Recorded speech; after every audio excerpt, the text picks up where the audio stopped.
Hey everybody, welcome to the Melt Off podcast. I am Urza Master, And I'm Goonie Mama.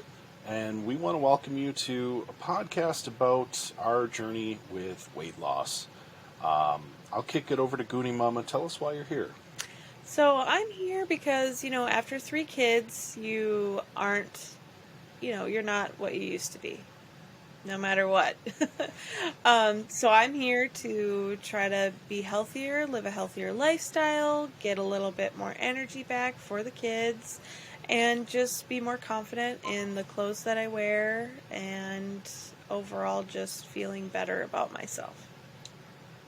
And me, after 3 kids, I'm about the same I've always been, but I've had a lifelong struggle with weight and weight loss, so I'm taking a path to remedy that since I've been on many paths before that have not worked for me. So I think we should just start out by letting folks know what we're doing in terms of weight loss plans, goals, things like that, and we're going to start off each episode with a check-in of our current weight and what we're currently working on, and then we'll kind of jump into the meat and the potatoes of each episode. So do you want to kick us off, or?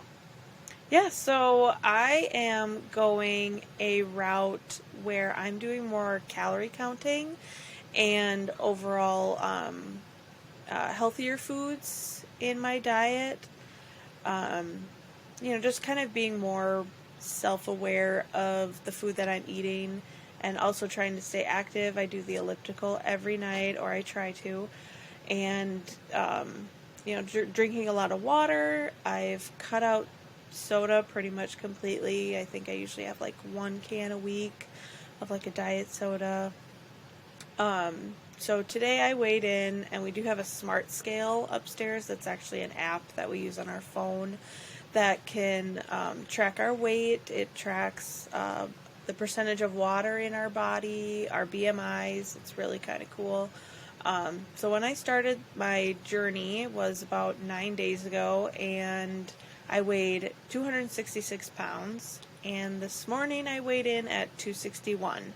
So I'm feeling pretty good about, the number going down, and I look forward to it going down more. And what about you? Yeah, so you're doing a combination of like Noom without the payment plan. So Noom Lite or a MyFitnessPal type, Yep. and then the Fit Index is the smart scale that we use. I actually uninstalled the app. I need to reinstall it. I haven't done that yet. So what I'm doing is, because I've done Noom before, and we'll kind of get into what we've done previously, is I'm actually on a bariatric program, and I will be having gastric bypass surgery. The reason I'm doing that is because I've been on many, many programs in the past, both paid and free, and I've had no lasting success. I've had some minor success before, and due to health concerns that have been mounting over the last couple of years, basically since I turned 30, between my doctor and I, we've decided that this is probably the smartest path for lasting good health, even though it is certainly not the easiest route. My current weight is 324 pounds. I'm actually down quite a bit from my heaviest I've ever been. A couple of years back, kind of when the health problems all started, I reached a maximum of about 345 pounds. So being 20 pounds or so down from that is pretty good. But if you think of that in like 2 to 3 year time frame, it's not great, and it's not ideal. And unfortunately, everything I've done in between has not been enough. So kind of how we got here. So I said that I've had lifelong struggles, and I really have. I mean, I was never really like a real heavy kid, but I was a chubbier kid. I was also tall. I had big feet, and I really didn't have like an athletic background or anything like that to where that extra calorie intake was being burnt off or taken away. So over the years, things stacked up. College, start drinking alcohol. You live in poverty, so diet was always garbage, and up until very recently, basically still was. So that's where I got to where I'm at. Where has your journey been, or what brought you here? So kind of same as you, I was kind of always the overweight kid. I mean, growing up, you know, my sister was always super skinny and I was not, so kind of always knew in my head that I was, you know, heavier. I mean, I look back at pictures in high school and I was not at all. Like, that's my goal body, is my high school body, the one that I hated in high school. That's my goal body. You know, just kind of always struggling, like you said, just, you know, eating out a lot because it's convenient, and, you know, certain places are cheaper. And also, I grew up in a house where we just snacked a lot. So that's kind of one of my downfalls, is like, chips are my weakness. I could have chips for dinner, half a bag of Doritos, whole bag of Doritos, Oreos, you know, all that kind of basic junk food is kind of, you know, we always called them fend for ourselves meal, which ended up being like a bowl of cereal and some chips. Sorry, Mom, I know you're not a cook if you're listening. So, I mean, just kind of always struggling. And, you know, I was in sports, and I remember, you know, I wasn't the most fit. So, like, you know, B squad for softball, you know, JV for swimming, never really like a varsity kind of sports person at all. But when I was in swimming, I remember feeling really good because I was more active. And then, you know, college gets ya. And then our relationship got us because, you know, our living situation, we didn't feel super comfortable cooking in a kitchen that wasn't ours. So we did find ourselves eating out a lot for, I would say, 75-80% of our meals almost. So, you know, gaining a lot of weight there as well. And then, of course, having the kids and that sort of thing. So right. I'm here to change it all. Well, change is tough. And I mean, you know, we had a lot of circumstances, I mean, between the two of us in one way or another. But I think part of it comes down to just financial stress. Even since we got married, you know, we've never been in like financial dire straits, but you know, when money gets tight, you tend to fall back on what's cheap. You know, a box of mac and cheese is what, $1.50 nowadays. Back then, it was maybe like 87 cents. You know, the two of us eat a pretty good meal on a box of mac and cheese and, you know, a can of tuna or whatever. Make a sandwich and some mac and cheese, or, you know, we'd make, you know, good meals. But when would that next meal come? You tend to overeat. And I know as a kid, for us, you know, between me and my dad, like, a lot of stuff came out of a box. It was processed and salty, and sodas, being around sodas, I think, are my Achilles heel. I mean, I've never been a snacker. I've never been a real big sweets guy. I don't eat candy that often, really. I eat more candy now that I have kids than I ever did, ever. Same with desserts. You know, unless it was Thanksgiving, I never had pie. Unless it was my birthday, I never had cake. So, or very rarely, you know, unless you're at a party or whatever. But I think part of it is just, you know, where you grow up, too. We're in the upper Midwest. It's normal to overeat here. It's normal to drink a lot of alcohol. It's normal to eat the fried foods, the salty foods. Basically, it's a storm, not quite a perfect storm, but a pretty strong storm to lead to health problems, you know, like high cholesterol, high blood pressure, heart problems, diabetes, you know, every one of which I have, minus the heart problems, thank goodness. You know, fatty liver disease, you know, that's a sleeper. I don't think a lot of people know about that one because it's so prevalent, you know. And the treatment for that is to lose weight and eat right and exercise and quit drinking alcohol, or don't drink in excess. So kind of normal, too, is for folks in our neck of the woods to do a lot of different weight loss things. And it's almost become like a fad to be on some kind of diet, or to do some sort of program, or go to some gym or membership center where you do healthy things, or supposedly healthy things. You know, I guess, have you ever done any of those aside from Noom? You know, we've established you've done Noom and are doing Noom, but what other stuff have you tried?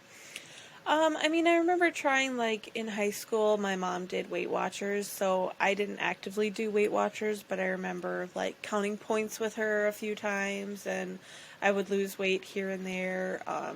In college, I did, like, the gym thing a few times, never really stuck to anything. And then when we got together, we did the juicing, we did the 21-day fix, which was great, but then after the 21 days, we were like, woohoo, it's over! So, those things aren't, like, long-lasting. It didn't really educate me like Noom educates me. Like, when I paid for it, and I did the lessons and read the articles, it educates you about food and nutrition and what your body needs. And so, yeah, those are kind of the things that I've tried. What about you? I've got a laundry list. Some of Cabbage which, soup? yeah, that's on there. Because I was a bigger kid, stuff was foisted on me, because I think as parents, we want our kids to be healthy, and, my dad was just trying to do the same thing. So whether it was like, not having any food in the house but salads,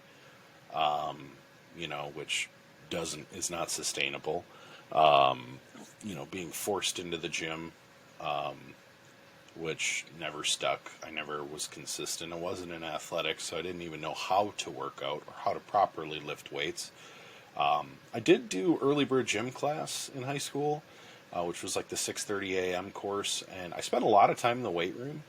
I hated running. I've always hated running, but like, I would say I was in decent shape, especially when I came back from Japan in '06. I'd lost a lot of weight. I've been hiking up and down mountains, been walking everywhere. Mm-hmm. Yeah. But when you get back, it's a different culture here. You don't walk anywhere. So that weight loss did not last. In college, I don't think I really tried anything, but I was walking a lot just for work. Not only working in retail where you're on your feet all day, but I worked for the university police department. We walked around a lot.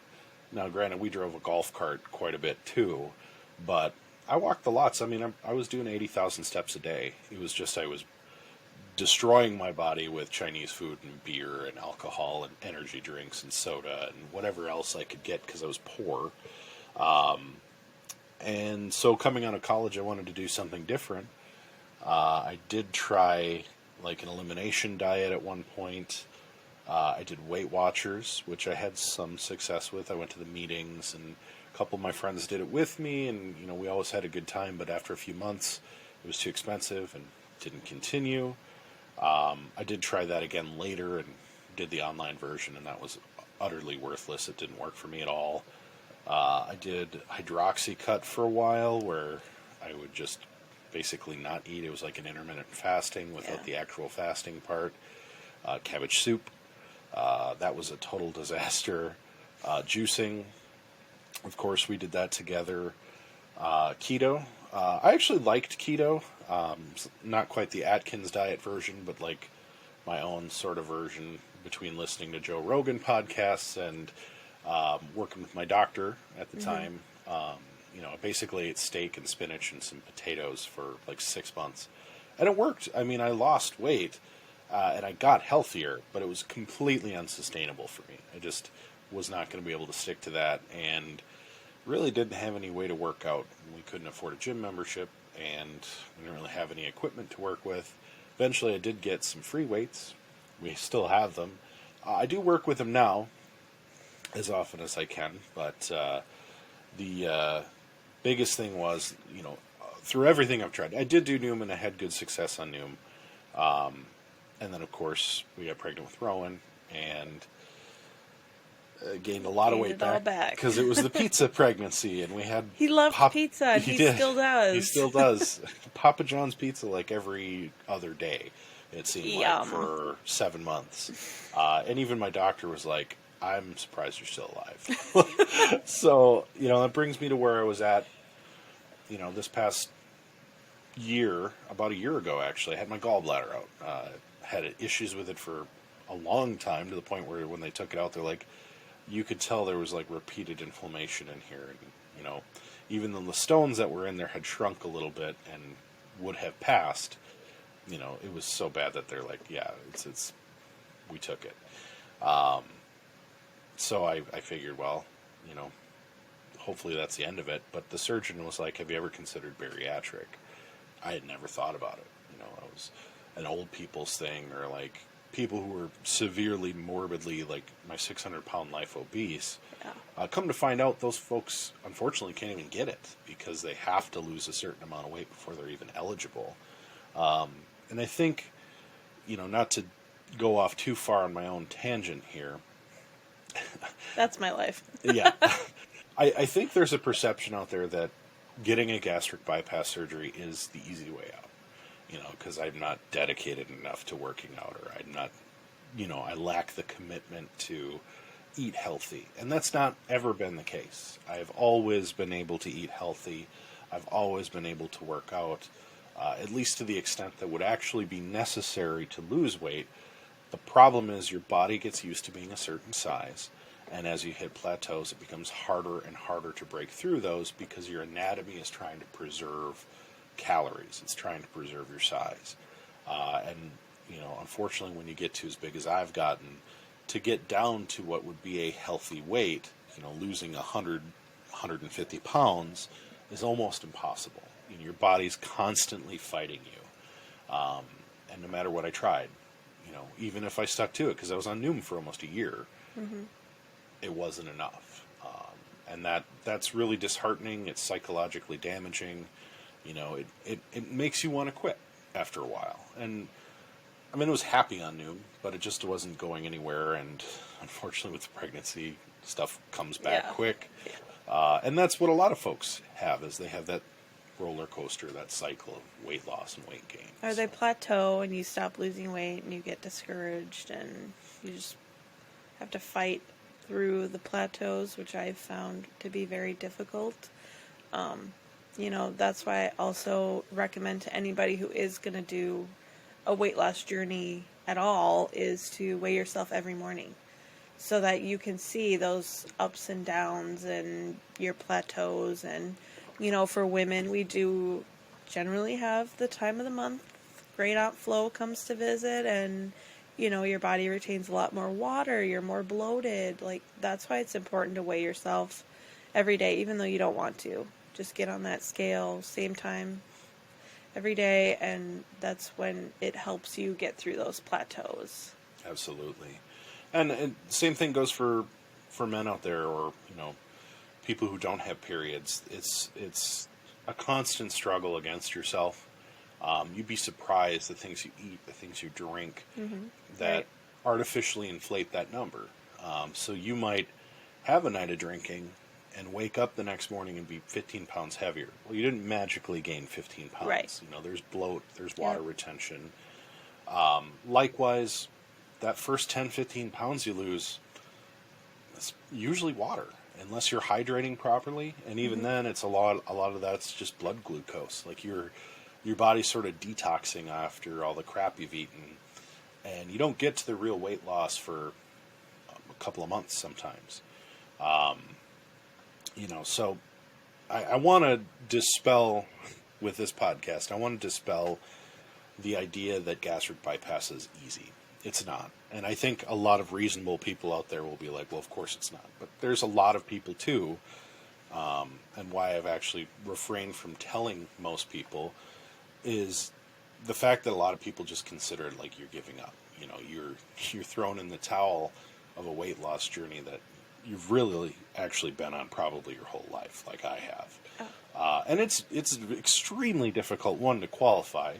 You have to have a really good insurance. We're very fortunate we do. And, it's expensive, even with insurance. And it's a lot of dedication. There's therapy, group therapy. There's nutritionists you have to consult with, exercise physiologists. Your surgeon has to approve you. Like, just today, I had to get an EGD done, which is where they shove a camera down your throat, in your stomach, to your intestine to make sure there's no issues, and that's just one of the many procedures you have to go through. And luckily there wasn't. Luckily I'm okay. All the listeners know. But, there's 100 hoops you have to go through, and some insurances actually require you, no matter what you've done in the past, to go through it again, a 6 to 12-month program to try and lose weight. And that means like documenting out, your whole diet, your exercise routine, everything. And there has to be a paper trail for everything. So, it's not easy. You have to prove basically that you're already working your butt off to try and get to a healthy spot and show that your body just can't do it. And, I've done that. Yeah. So for me, it's been a hard road. And even after the surgery, it's not like a miracle cure. You still have, your first 6 months are your best window to lose the weight. And if you, follow all the guidelines, do all the exercise, everything they recommend, with bypass, typically you can lose about 70% of your excess weight. And that can be a tremendous amount of weight, but depending on how big you are, you may just still be a big person. So I think we would both agree that none of this is about looking a certain way or fitting into a certain style of clothing or anything. It's about health. And we're not exercise experts, we're not nutrition experts, we're not doctors, we're not nurses. Hell, we're not even amateurs or enthusiasts. No. But we're regular folks, and that's why we want to share our journey. And we would also both agree, I think, that you should have a primary care physician you talk to and meet with regularly throughout the year to check in on your own health. Definitely. So what do we want to do with this podcast? Well, there's a couple of things. I've just kind of had my little diatribe about dispelling some misnomers about gastric bypass, but I also want to show how this journey really does affect you physically and mentally, and the changes you have to make. I think you'll probably notice I keep swigging out of this water bottle. The first big one, and we'll probably do a whole episode just on water. Mm-hmm. The first big one is you kind of got to sip water every day from like 6 a.m. to 10 p.m.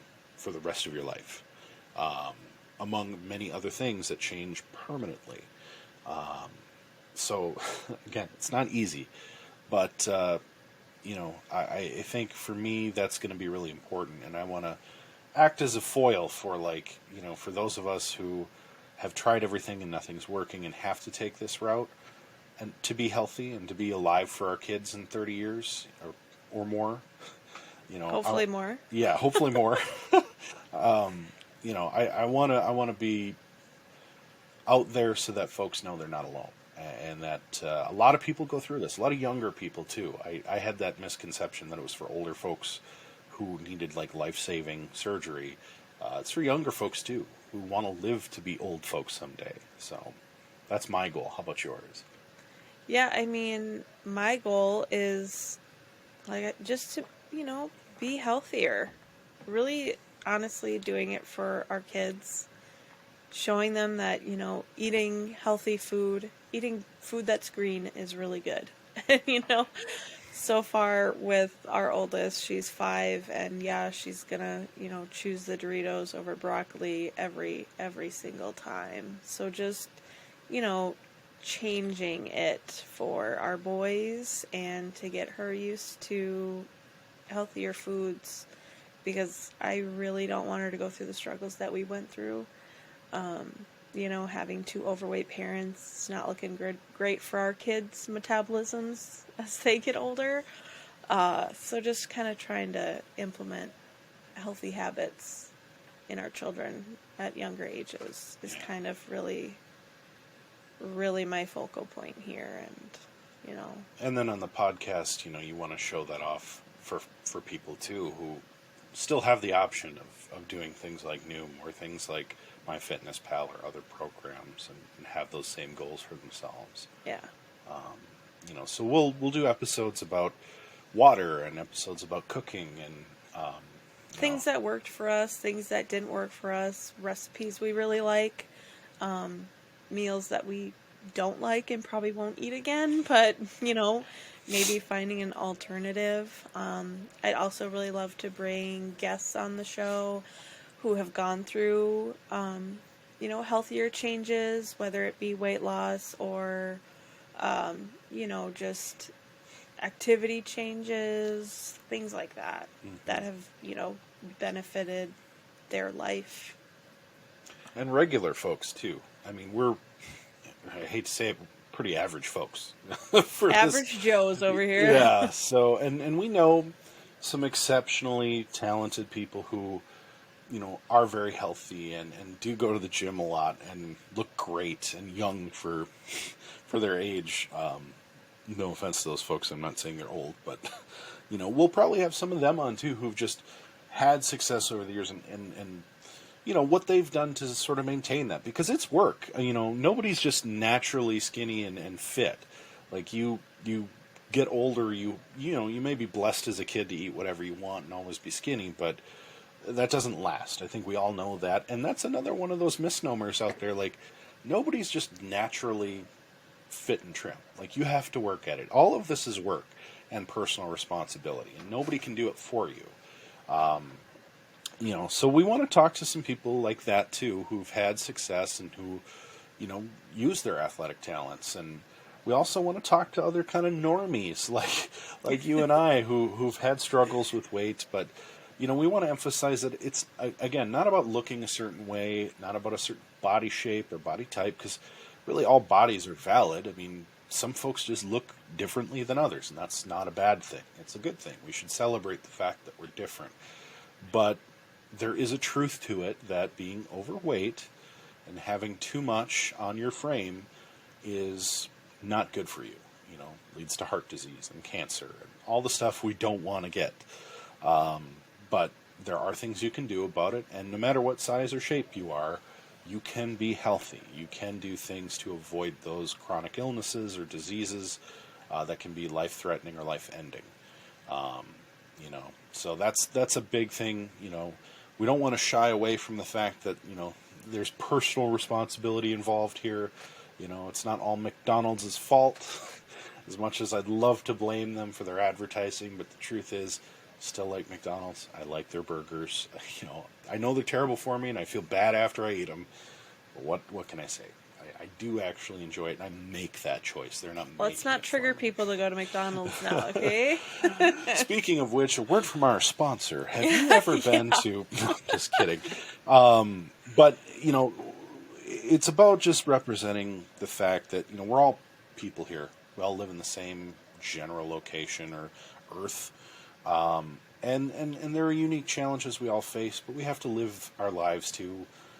I think we can both agree the one thing that really doesn't work for either of us and never has for weight loss, I don't think many people ever have this work, is simply eliminating stuff. Unless you're allergic to it and you have to. I mean, right. We've tried that before, like, okay, no more fast food or no more pizza. Do we still eat fast food and pizza? Yeah. Pretty much. And then you overeat it. And... yeah, you spiral out of control that way. That's why, with my journey, I eat what I want, but it's in moderation. Yeah, that's the key. All things in moderation. And, there are some things you could argue, like, you don't need to eat garbage food that comes from a drive-thru. But if you want it, you can have it. Exactly. It's about striking that balance, I mean, if you find what works for you is occasionally you pick up a cheeseburger, hey, first of all, who am I to talk? I am definitely not one to judge. But if it works for you and you can find health, and you and your doctor agree that you're in good shape and you're in good health, who cares? At that point, kudos to you. So, part of this Melt Off podcast is you guys get to watch us as we melt off our excess, but we also want to reinforce the fact that you can still lead a normal, happy life and not have to stress over every calorie or every bite you take, and understand and realize that this isn't a judgment. This is a judgment-free podcast. Absolutely. I don't think anybody should ever feel ashamed for their body or how they eat. But certainly there is something to be said for being aware of it and working with it and learning to love it and respect it, but also finding those rooms where you want to make improvement. You have to want it. It's not up to us. It's not up to anybody. It's your deal, just like each of our bodies. I'm not going to tell Goonie Mama what to do. That's right. And she's not going to tell me what to do. At least with my weight loss journey. Okay. She'll tell me what to do and everything else, which is fine. Deal. We've made that arrangement with this ring I do be wed, so... and we want to have some fun with it too. This podcast, we want to have some humor. We want to have, fun with what we're doing. Because if you can have fun with your weight loss journey, which is another reason I love Noom, because the articles were fun and some of the animations were funny and they made you feel good. Feel good about what you're doing. You're trying. Even if you have some setbacks or hit some plateaus or have some bumps in the road, there's nothing wrong with that. And there's nothing wrong with you. Unless you have an illness and then literally something is wrong with you, which can be fixed, or can be ameliorated. We want to help you get some ideas, maybe draw some inspiration. None of this is Bible, but we want to show you what we're doing so maybe you can gain something from it. Anything else to add, Goonie Mama? Yeah, I kind of want to use this as my own personal motivation as well. Really, if you follow me on Instagram or Facebook, you kind of have seen my food posts I've been posting about, like this meal is this many calories. It's just helping me keep myself motivated and accountable. And that's what I want this podcast to be for me as well, and hopefully for listeners or viewers, to help them stay motivated or inspired even to maybe start their journey. Absolutely. So as far as social media goes, the Melt Off podcast, right now we don't have a specific Melt Off social media podcast like presence. You can follow me on YouTube and Facebook at Urza Master. Also on, I guess, Instagram. I don't use it. Goonie Mama will be establishing a Goonie Mama social media podcast. Right now, personal followers of her personal page will get some of that, and then eventually it'll be both. You can follow our umbrella podcast, the Digital Escape Podcast, at digitалescapepod.com. This will be broadcast to YouTube, so you can follow our show on YouTube at Digital Escape Podcast. That's also on Facebook as at Digital Escape Podcast. We're on TikTok, Instagram, and all the other socials as well, Twitter. The Digital Escape Podcast is available on all podcast platforms, but this will be YouTube specific, at least for the time being. We'll probably look to expand it in the future, but for now, that's where you can find us. If you have questions for us, or if you have suggestions, or if you'd like to be on the show, we're very much open to that. Hit us up at Digital Escape Podcast on YouTube or Facebook. Send us a message, drop us a comment. Hit that subscribe button on the Digital Escape Podcast YouTube so you stay up to date with us. You can also stay up to date with all things Digital Escape if you'd like to on there. That subscription gets you everything. You get Digital Escape Podcast, you get the Warp Core Podcast, and the Melt Off Podcast, and any other podcasts that come from us in the future, as well as digitалescapepod.com, which will have all of our content in one convenient location. And I just want to say, Goonie Mama, when we were establishing Digital Escape Productions and we needed a website, we had one place that we wanted to go. And I think, in terms of a weight loss journey, everybody's trying to reach that apex. They're trying to reach their peak fitness level. And if you want to put your product or business out there, there is one source for the peak of web design, and that is Peak Media. If you want to hit up Peak Media, hit us up through digitалescapepod.com. We'll put you in touch with Michelle, who did our website, which is beautiful, professional, and will absolutely get the job done. And they're also business consultants who can help you grow your platform, your podcast, your business, or your side hustle. So with that, I do thank all of our listeners. This is our first episode. Thank you so much for sticking with us. Goonie Mama, I thank you for coming up with this idea. I credit you with that all the time. I think it's a tremendous thing. It definitely helps me kind of get over my anxieties to put myself out there. I certainly hope this helps you along as well. And we kind of agonized over what we're going to sign this podcast off with. As we melt off the pounds, I want everyone who listens to come along with us as we melt off our excess, and we'll see you next time. You're so cute.